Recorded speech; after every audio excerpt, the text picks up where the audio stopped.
ডিবাপির বিরিয়ানির কর্ণধার অনির্বাণ দাস গ্রেফতার। মোহনপুর পঞ্চায়েতের 21 নম্বর সংসদের সদস্য অনির্বাণ দাস গ্রেফতার। মোহনপুর পঞ্চায়েতের অধীনস্থ মধ্যমগ্রামে বাদামতলায় অনির্বাণ দাস একটি বাড়ি ভাড়া নিয়ে থাকতেন। বচসার জেরে বাড়ির মালিক বিশ্বজিৎ দাসকে নিজের লাইসেন্স রিভলভার দিয়ে ভয় দেখানোর অভিযোগ ওঠে।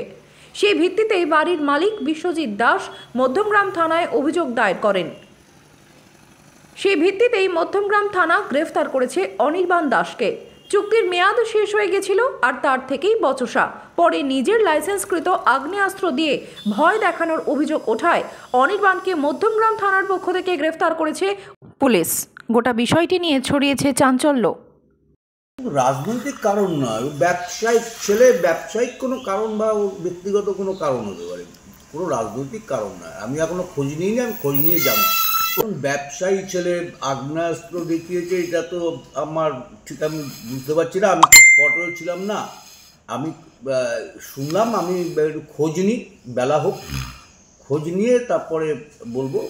যদি কারোর গায়ে হাত তুলে থাকে, কারোর গায়ে হাত তোলাটা অপরাধ, সেটা হাত তুলে থাকলে তার আইনানুগ যে ব্যবস্থা আছে সেটা হবে। তার জন্য দলীয় কোনো ব্যাপার না, আমাদের দল বা পঞ্চায়েতগত কোনো ব্যাপার না।